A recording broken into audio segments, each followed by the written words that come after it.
The morning of March 25th, 2009, 41-year-old Kay Parsons woke up in her bedroom in the quiet suburb of Grovetown, Georgia. It was still dark outside, but Kay knew she had a busy morning ahead of her. So she got right out of bed and walked down the hallway to wake up her son.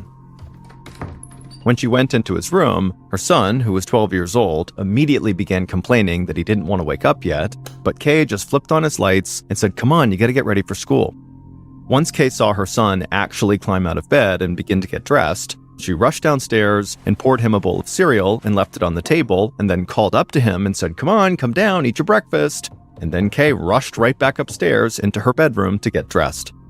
Now, normally, Kay had help with the morning routine from her husband, David. But David was in Los Angeles on business.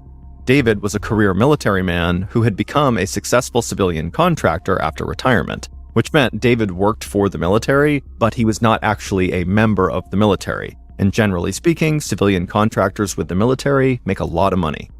David's work at a nearby army base is what had brought the family to Georgia 4 years earlier, and his job had allowed them to buy their beautiful 2-story, 4-bedroom home. But the trade-off with David's financial success was that he often had to travel for work, leaving Kay to manage on her own. Most of the time, Kay was perfectly happy to take on everything at home by herself because she knew David was doing his part for the family in other ways.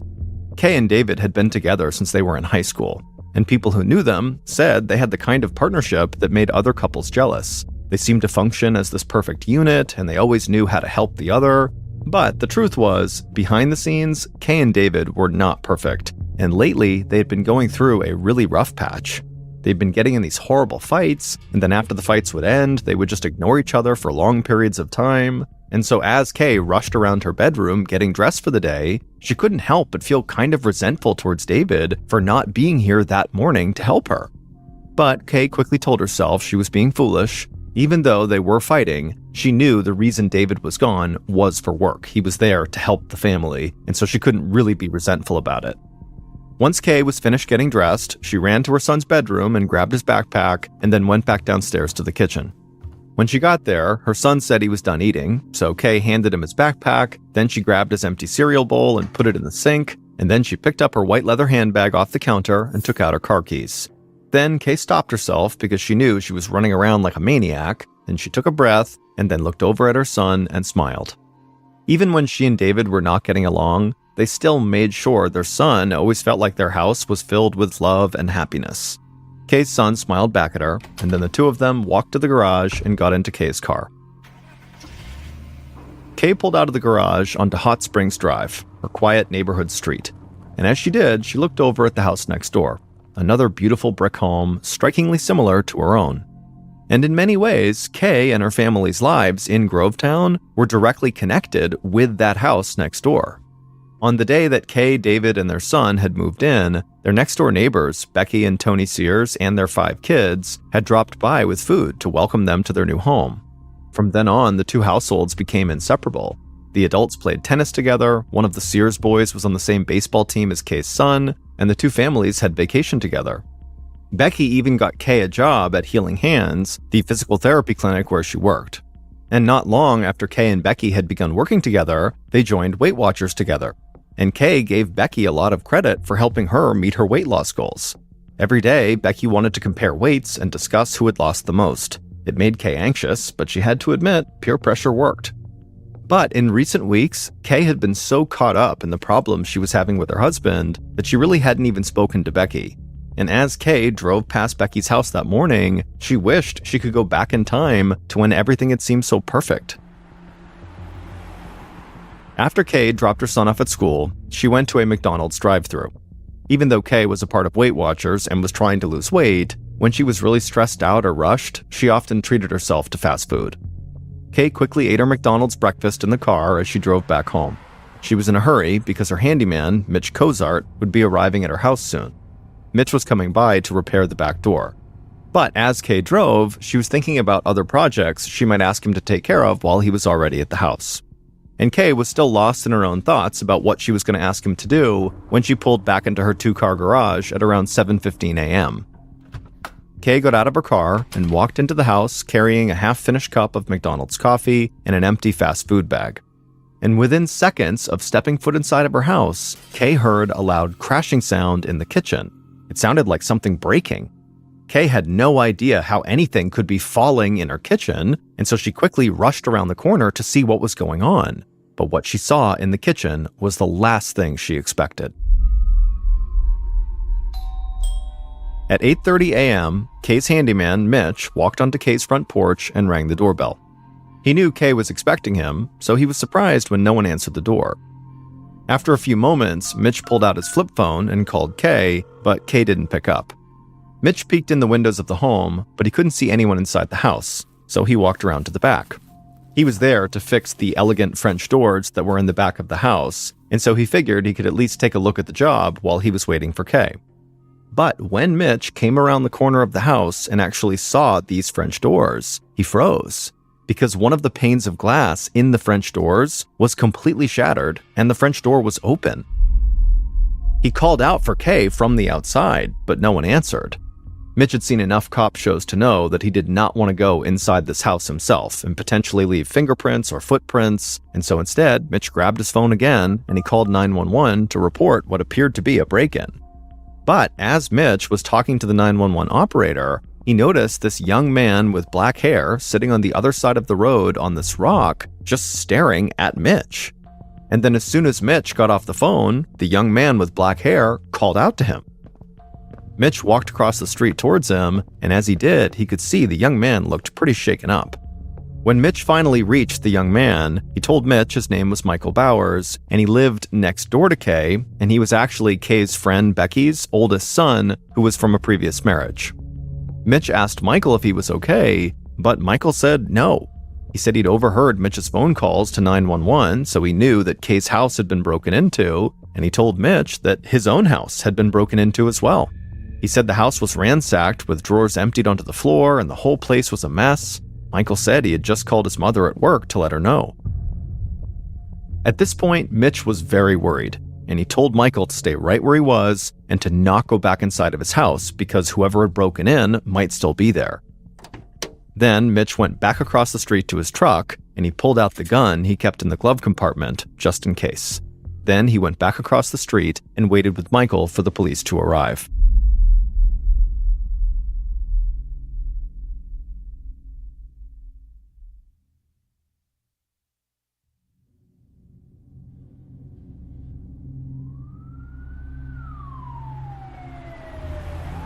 A few minutes later, Sergeant Jimmy Edmunds of the Columbia County Sheriff's Office arrived at Kay's house. His office had received 2 calls within minutes of each other to report break-ins in neighboring houses on Hot Springs Drive. Edmunds thought just one break-in would be very unusual for such a quiet, low-crime neighborhood, but 2 break-ins? Something strange was going on. Sheriff's deputies arrived on the scene soon after, and at that point, Edmunds walked around the house with them to the back door with the shattered glass. But before Edmunds even went inside the house, he saw an ominous sign. He could clearly see blood on the kitchen floor. Edmunds turned back around and looked at the deputies and made sure they saw the blood too, and they nodded, and then Edmunds led them into the house. And immediately Edmunds saw the blood trail went all the way out of the kitchen and down the front hall. And the blood was not just on the floor. There was also blood spattered all over the walls too. As Edmunds followed this grotesque blood trail all through the house, he passed by a spilled McDonald's coffee and a crumpled McDonald's bag and a white handbag on the floor. Then he saw a bloody handprint on the wall right beside the door to the garage, and he opened up the door. And there, lying beside her car in a big pool of blood, was Kay Parsons. Edmunds quickly rushed over and crouched down beside Kay and placed his fingers on the inside of her wrist, and amazingly, he found a pulse. Kay was alive, so Edmunds shouted for one of the deputies to call an ambulance. As Edmunds stayed crouched down with Kay, telling her over and over again that help was on the way, Edmunds just could not believe the amount of blood he was seeing, not just all over the house, but on Kay, on her face, her arms, her clothes. He had been investigating violent crime for years, but he'd never seen someone beaten as badly as Kay Parsons was. There was a bloody aluminum baseball bat lying beside Kay, and Edmunds was reasonably sure it had been used to bludgeon her. And then Edmunds also noticed there was a second weapon underneath the car, a bloody claw hammer.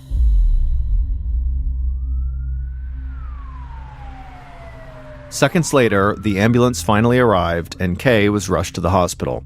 And as soon as she was gone, Edmunds led a room-by-room search of her house. And at first glance, it looked to Edmunds like Kay must have come home and interrupted a robbery in progress. The house was a complete mess upstairs and downstairs, as though someone had run through the entire house, searching every single drawer as quickly as possible. But the sheer brutality of the attack on Kay made Edmunds think this could be something else. I mean, what kind of burglar would suddenly begin bludgeoning someone to death with a hammer and bat just because they interrupted them? And so this just felt like a deeply personal crime to Edmunds, not just some random robbery. At some point during the room-by-room search, Edmunds stepped away and performed the grim duty of calling Kay's husband, David, to tell him what happened. Now, Edmunds didn't really go into any details over the phone. He just told David that he would need to fly home from Los Angeles immediately. David could tell, obviously, something terrible had happened, and by the time he hung up, David was reasonably sure that his wife had been badly injured. So he booked the first flight back to Georgia and rushed to the airport. Back at Kay's house, Edmunds knew he still had a second break-in to investigate, and he was afraid he would find another victim of a vicious attack. So Edmunds rounded up a few other deputies and walked next door to the Sears' home. The back door had been broken open, just like over at Kay's house, and the contents of drawers in the Sears' home had been dumped all over the place, just like in Kay's house. There were also smears of blood here and there, but not nearly as much as next door. The deputies combed the house from top to bottom, and luckily, they did not find another victim. Edmunds was searching the ransacked kitchen for potential evidence when Becky Sears, the mother, and her 19-year-old son, Chris, came into the backyard. Becky told Edmunds they had both been at work when her other son, Michael, had called to tell her about the break-in, so they'd rushed home as fast as they could. But Becky did not care at all about the fact that her house had been trashed and ransacked, because moments before Becky had walked into her house, a neighbor had told her that her good friend, Kay, had been taken away in an ambulance, and so all Becky wanted to know now from Edmunds was if Kay was okay. Edmunds was not really able to share any details about Kay, other than the fact that she had been alive when she was taken to the hospital. Within minutes, another neighbor appeared at the Sears' house and offered to give Becky and Chris a ride to the hospital to go check on Kay. And so Becky and Chris, they rushed out the door with that neighbor as fast as they had shown up, and Edmunds was suddenly left alone in the quiet kitchen, thinking about all these terrible things that had just unfolded in this small, seemingly safe suburban neighborhood. Edmunds figured Kay's house must have come first, and the person who broke in killed Kay, and then they must have come over to Becky's house next, but still had Kay's blood on their hands. And so that was why there was blood in both houses, despite there only being a victim in Kay's house. But that didn't make Edmunds feel much better. He now knew he was dealing with a criminal who was cool enough and cruel enough to beat this helpless woman until they were totally covered in her blood, and then casually just go next door, again covered in their blood, to rob another house. Edmunds wondered what kind of person could do something like that. Becky and some of Kay's other friends stood vigil in Kay's hospital waiting room all day long. They were desperate to get any word on Kay's condition. Every so often, Becky would ask one of the nurses if she could go in to see her friend, but they always said no, because the medical team was still trying to stabilize Kay. Eventually, another friend did make it to Kay's actual bedside, and she didn't even recognize the heavily bandaged person lying there. Kay's face was grotesquely swollen, and she was attached to all kinds of tubes and wires that were keeping her alive. The nurse wouldn't answer when the friend asked if Kay was brain dead. Finally, late in the afternoon, Kay's husband, David, arrived at the hospital straight from the airport. Sergeant Edmunds and other officers escorted David past Kay's friends to Kay's room, and they let him go in there all by himself. Seconds later, from beyond the double doors, Kay's friends heard David begin to sob. Kay had just died. Some of Kay's friends began to weep when they heard David crying, but Sergeant Edmunds had a different reaction to David. He wondered if David's loud display of grief was just a bit too much. He couldn't quite put his finger on it, but Edmunds got the sense that David was just performing for an audience. While Edmunds was at the hospital, members of his investigative team had gone door to door all throughout Kay's neighborhood to try to get more information about what happened. But unfortunately, so far, they'd come up with nothing. Nobody in the neighborhood had heard or seen anything unusual between 7 and 8:30 a.m. that morning. So after Edmunds got back to the sheriff's department, he decided he would just bring in all of the people who had been at the crime scene one by one. And he started with Kay's handyman, Mitch. Once Mitch arrived at the station, Edmunds and Mitch would sit down across from each other in a small interview room. And Edmunds watched Mitch right away fight back tears as he recounted showing up at Kay's house and finding the smashed glass in the back door. Edmunds was initially skeptical of Mitch's story. After all, this guy had just happened to show up at the house right after Kay had been attacked. But Mitch would show Edmunds some emails that made it clear Kay really had been expecting him at her house at 8:30 a.m. that morning. And when Edmunds had searched Kay's house earlier, he hadn't seen any sign that Mitch ever went inside. So for the time, Edmunds decided Mitch was not a major suspect. But just when Edmunds was starting to think Mitch would have nothing useful to offer, Mitch began talking about the young man with black hair who was sitting on the other side of the street who had overheard his 911 call. The young man had told Mitch that his name was Michael and that he was Becky's oldest son. The mention of Michael made Edmunds' mind start racing. He had learned through his initial investigation that Becky's oldest son had a history of drug problems. The 22-year-old had once been a heroin addict. And Edmunds wanted to know why Michael was sitting across the street from Kay's house, which was now a murder scene, instead of in front of his own house, which had just been looted. Because remember, Michael didn't know what was going on in Kay's house until he overheard Mitch talk about Kay's house being robbed. And so Edmunds couldn't help but wonder if maybe Michael had tried to rob Kay's house to pay for his drug habit, but then Kay surprised him by coming home. She would have known Michael's face very well, and so maybe he decided to kill her so she wouldn't be able to identify him. Edmunds thanked Mitch for his help and ultimately let him go. Then he summoned Michael to the station. When Michael arrived, Edmunds led him into the small interrogation room, and the two sat down on opposite sides of a table. Michael was quiet and very polite, and as he sat there, he absently ran his hands through his dark black hair. Edmunds was very blunt, and he asked Michael if he was still using drugs. Michael admitted that he was. He said he was still fighting his heroin addiction, and in fact, that day he had used methadone to try to curb his heroin cravings. Methadone is a medication that's often used to help people reduce or stop their use of heroin or other opiates. And so because Edmunds had wondered if Michael went to Kay's house to rob her to pay for drugs, Edmunds began to zero in on where Michael had been before the handyman Mitch had discovered the break-in at Kay's house. Michael stayed calm and polite. He claimed that his mother had dropped him off at 7 a.m. for a house painting job. But when Edmunds pressed Michael for details about this job, Michael's story fell apart. He couldn't say who he was working for or even where the job was. Now, Michael was starting to shift around in his seat uncomfortably. So Edmunds asked him again where he had been when Kay was attacked. Michael admitted he had been lying about the house painting job, but only because he didn't want his mother to know he was unemployed. He said he had really been watching TV at a friend's house. Edmunds was very annoyed that Michael had just lied to him, so he got up and walked out of the room. And Edmunds would keep Michael in that interrogation room for 3 more hours while he decided what to do with him. And in the end, Edmunds and his team, despite their suspicions, knew they really had no evidence linking Michael directly to this crime, so they couldn't just hold him indefinitely. But just before Edmunds was about to turn Michael loose, on a hunch, he asked Michael if he could look at the bottom of his sneakers. And when Michael showed him, Edmunds saw that wedged into one of the treads of one of his shoes was a gleaming shard of glass. When Edmunds asked Michael where the glass came from, Michael had no explanation. And so, as Michael walked out the door of the sheriff's office, he didn't know it, but he had just become Sergeant Edmunds' primary suspect. Not long after Michael left the sheriff's office, his 19-year-old brother, Chris, arrived for his interview. Chris was everything that Michael was not. He had a job, he had his own house, he had respectable friends, and he was so nervous when he sat down for his interview that Edmunds had to keep reassuring him that he was not actually in trouble yet. Chris said that he had gotten up that morning at about 7 a.m. He'd barely had enough time to brush his teeth before his mother, Becky, pulled up to his house. He had agreed to go work with Becky that day at the physical therapy clinic where she was the office manager.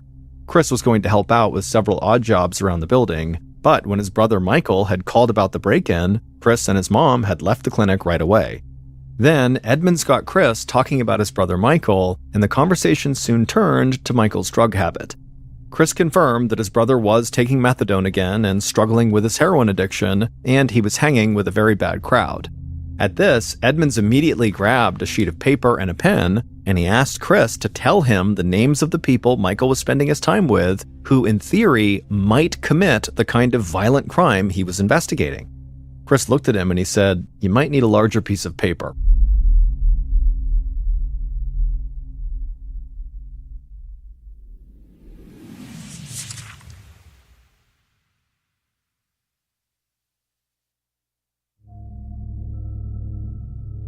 By midday on March 26th, so 24 hours after Kay had been discovered, Sergeant Edmunds was totally exhausted because basically he hadn't slept for the last 24 hours. But he knew he had a killer loose in his town, so he had no choice but to press on. And the more he found out, the more he suspected Kay's neighbor, Michael.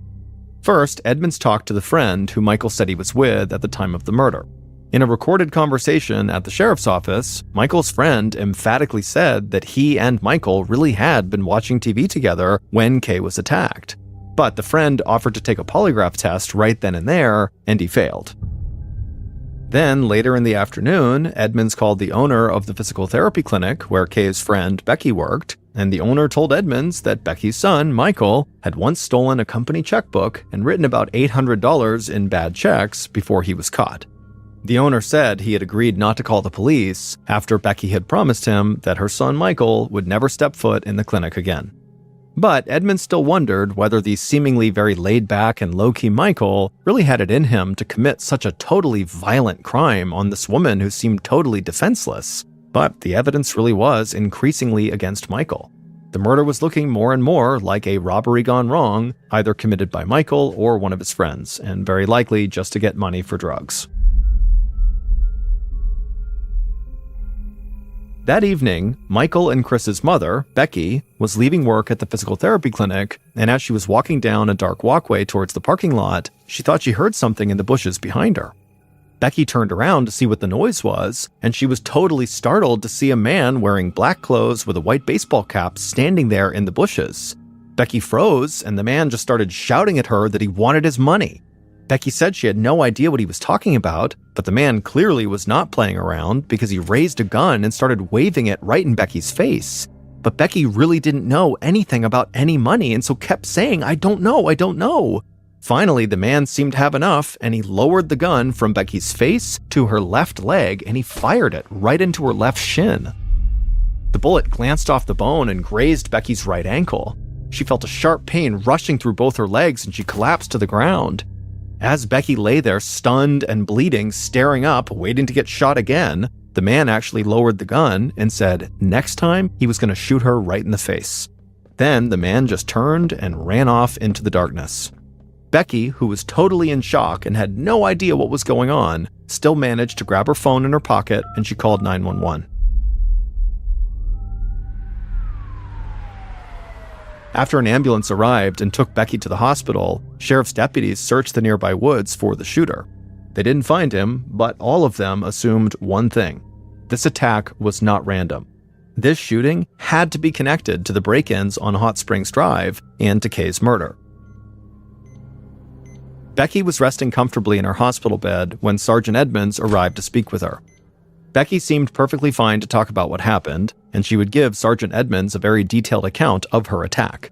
But when Edmunds asked her if there was any way her son Michael could have had something to do with this shooting, she was very quick to reject it. Edmunds speculated to Becky that perhaps her son Michael owed the shooter drug money, so the shooter was taking it out on Michael's mother. But Becky would respond by saying no, her son used to owe people money, but he didn't anymore. He didn't have debts anywhere. Edmunds could see this line of questioning was likely going nowhere, because Becky, despite her situation, seemed to be very set on protecting her kids, which makes sense, even if her son was guilty, she's going to protect him. So Edmunds decided to try a new tactic.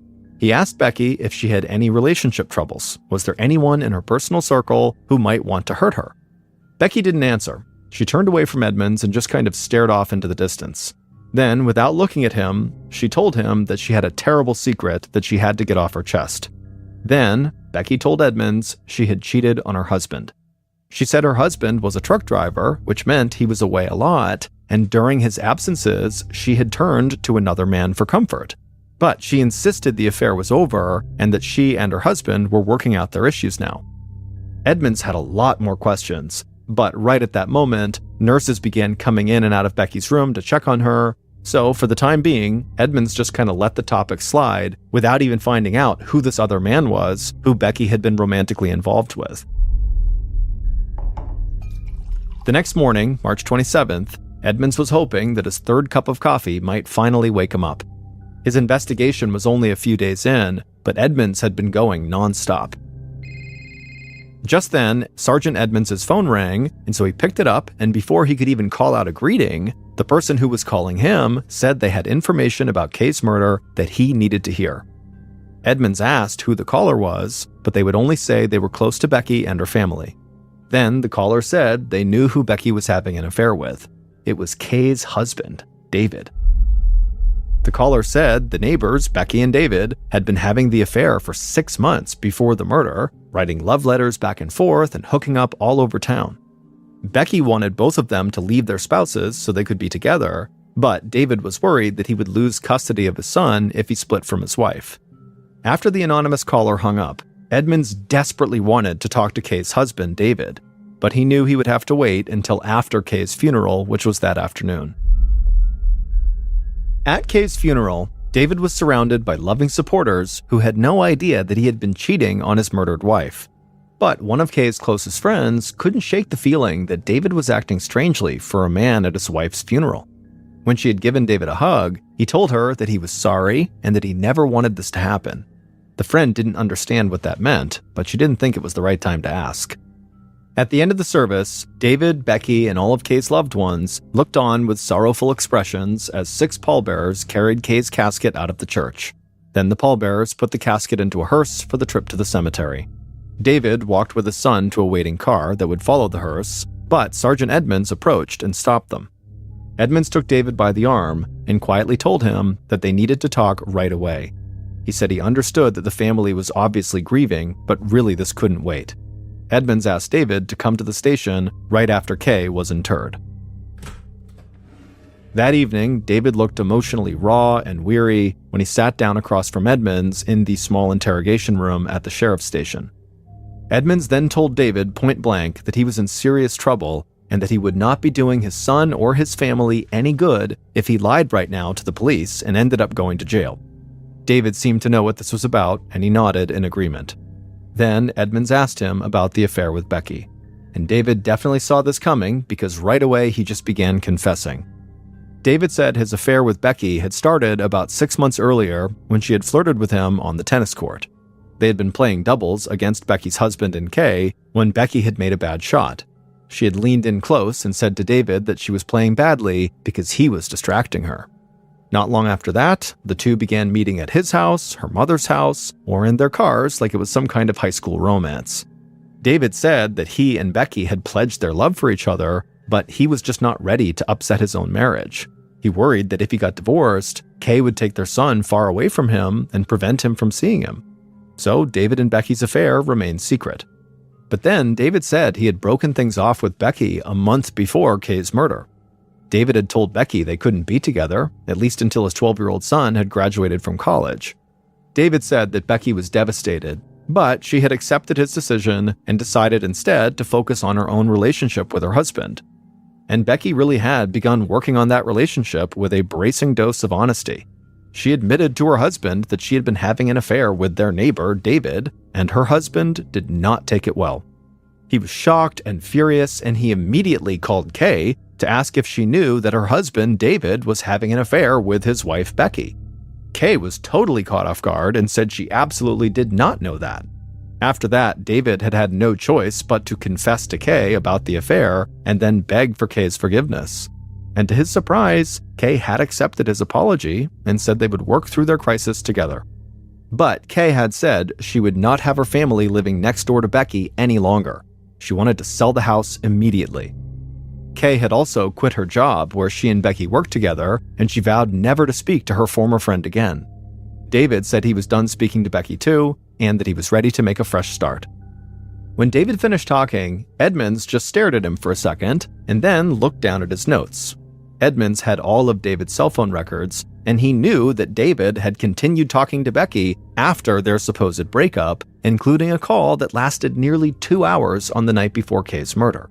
And when Edmunds brought this up to David, that clearly David had just lied to him about his real relationship with Becky, David's face turned beet red, but he pressed ahead again. He admitted he had spoken to Becky numerous times after the breakup, but it was just to see how she was holding up. But on the night before Kay's murder, when David was in Los Angeles on business, he admitted that long conversation he had had with Becky had turned sexual. And on that call, they had both admitted that they still had strong feelings for each other. Edmunds said that could explain the call David made the night before the murder, but David had also called Becky right around the time Kay was bludgeoned to death, so Edmunds wanted to know what that call was about. David said he had only talked to Becky on the morning of the murder because at the time he'd been worried about his wife. Kay hadn't picked up when he had called her, so kind of out of desperation, he had just called Becky to see if maybe she had heard anything about Kay. Edmunds didn't say anything back to David, but inside, he wondered if the real reason David had called right at that time was to find out if his wife had been murdered yet. David seemed to know exactly what Sergeant Edmunds was thinking, so David quickly denied having anything to do with Kay's death. He said the last thing he would ever want to do was take his son's mother away from him. Before David could say anything else, Edmunds cut him off and said, desperate people do desperate things. At this, David just kind of hunched over and fell silent. It was now dark outside, and the interview had gone on for 3.5 hours. Edmunds stood up, stretched, excused himself, and walked out of the room. Then, once he was outside the room, he watched from the other side of the one-way glass as David started to cry. And as he cried, all they could hear David saying to himself was, "Everyone is going to blame me." Edmunds knew David had been in Los Angeles at the time of Kay's murder. But after this meeting with David, he thought David could have been involved in some way. After all, David's wife was murdered, and the woman he'd been having an affair with was in the hospital from a gunshot wound. Later that evening, Edmunds was at his desk when he received a very strange call from an inmate at the county jail. The inmate said he knew who killed Kay Parsons. Edmunds asked why he should trust a guy who was in jail at the time when Kay had died, so how could he possibly know the truth? And the inmate just said Edmunds really needed to trust him because before he ended up in jail, Kay's killer had asked him to help with this murder. Edmunds was reasonably convinced that this guy had real information, but the inmate made it clear to Edmunds that he wanted to give him the information in person. So Edmunds hung up and he immediately headed to the jail. And Edmunds was waiting inside of an interview room when guards escorted in a middle-aged man dressed in pink jail sweats and flip-flops. The inmate did not hold anything back when he spoke to Edmunds, and by the time Edmunds left the county jail, he had multiple new leads to follow up on. And within days, those leads would pay off, and the police would finally figure out who had killed Kay.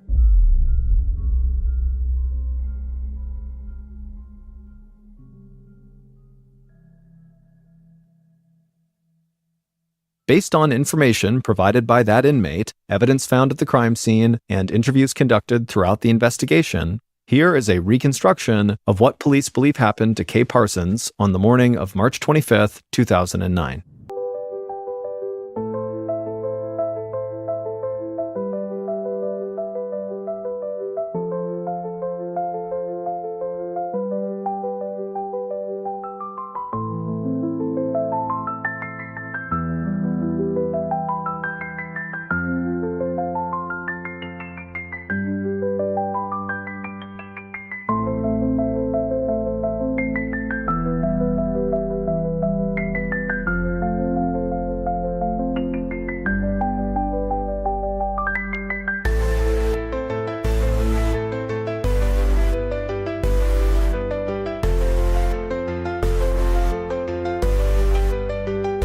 At around 7:15 a.m., the killer saw Kay's car driving down the street towards her house.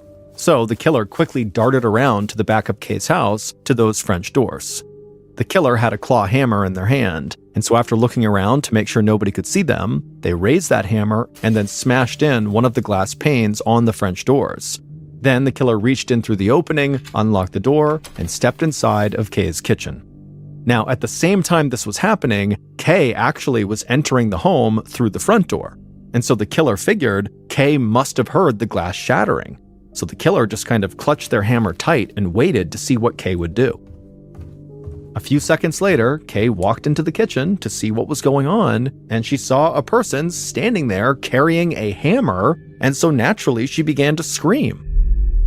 Before Kay could turn and run though, the killer leapt at her and swung the hammer wildly.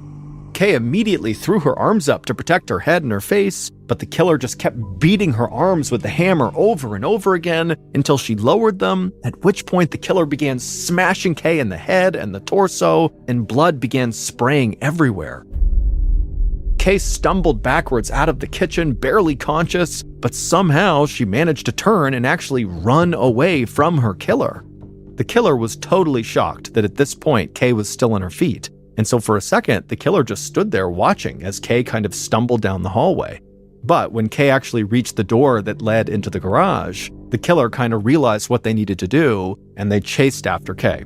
And so Kay, she gets that door open, and she manages to walk into the garage, but by this point, she had lost so much blood, she was so badly beaten that she just fell to the ground right by her parked car. The killer rushed into the garage after her, and then stood over Kay and raised the hammer, but the hammer was so slick from all the blood on it that when they tried to bring it down, it slipped out of their hand and slid under Kay's car.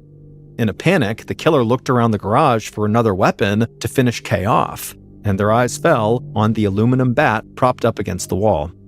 The killer lunged for the bat and then came back over to Kay, and they stood there bludgeoning her over and over and over again until she wasn't moving. The killer, the garage, and Kay were now all covered in blood, and the killer was reasonably sure that at this point, Kay was dead. They had no idea she actually still had a pulse. The killer dropped the bat and ran back into the house. They trashed every room inside, throwing things on the ground and doing whatever they could to make it look like this was a robbery. Then, feeling satisfied, the killer crept out through the open French door, stepping on broken glass as they left. Once they were outside, the killer glanced back and forth to make sure nobody had seen them. Then they ran right next door into Becky's house and ransacked that place too. But then, after they were done, instead of leaving, the killer stripped off their bloody clothes and found a fresh set of clothes in that house to change into, and then they grabbed their phone and called their mother. It would turn out Becky's heroin addict son, Michael, who everybody assumed was involved in some way with this murder, had nothing to do with it. Becky's other son, Chris, the so-called good son, he had been the one who murdered Kay. Chris had always been Becky's favorite child, and he would do anything to make his mom happy. Becky had told Chris things about her life that she would never tell her other son, Michael. So Chris was aware of the fact that his mom was having an affair with their neighbor, David, and that she believed David was actually still in love with her. And so Chris also came to believe that his neighbor, Kay, was actually standing in the way of his mother's happiness. In fact, Becky had even said to Chris that she wanted Kay dead. And all of this information began to come to light when Sergeant Edmunds met with the inmate who had called him. It turned out the inmate was Becky's own brother, and he told Sergeant Edmunds that Becky had asked him if he knew anyone who could kill Kay and make it look like an accident. At first, he had thought she was joking, but after Becky kept pressing him, he knew she was serious. So when he learned that Kay really had been killed, he was sure his sister had something to do with it. And so that's why he reached out to Sergeant Edmunds. Now, after hearing this from the inmate, Edmunds still believed that Michael had to be involved, that maybe Becky had asked him to carry out the murder. But when Edmunds questioned Michael again, it was clear the young man had no idea about his mother's affair. So Edmunds went back to the hospital to meet with Becky, who was still recovering from her gunshot wounds. Edmunds interrogated Becky, and she finally cracked. She admitted that she had told her other son Chris all about the affair and about how much she hated Kay, but Becky didn't stop there. She told Edmunds that she had asked Chris to confront Kay on her behalf on the morning of the murder, but she said she didn't think her son would do anything violent. But after Chris had just killed Kay and then came back to his own house and staged another break-in and changed out of his bloody clothes, he had called his mother and told her he had just murdered Kay. She had driven to the house, picked Chris up, and gone with him to dispose of his bloody clothes. And then when they came back to the house, because her other son Michael had called her saying, "Oh my goodness, our house has been broken into," when she and Chris came back, all the police were there, and she would tell the police right away that she and Chris had been working at the clinic all that morning. And then after that, Becky and Chris had staged the shooting outside of Becky's work. Chris was the shooter who had leapt out of the bushes. Becky hoped the shooting would remove suspicion from her and her family and allow Chris to get away with Kay's murder. Even after admitting all of that, Becky still insisted that she had nothing to do with Kay's death. She told Edmunds that she had just totally messed up when she had given her son, Chris, the impression that she really wanted him to go do something horrible to Kay. But police and prosecutors did not believe that Becky was as innocent as she let on, and so both she and her son Chris were arrested. In the end, Becky and Chris pleaded guilty to the murder of Kay Parsons in order to avoid the death penalty. Both are now serving life sentences without the possibility of parole.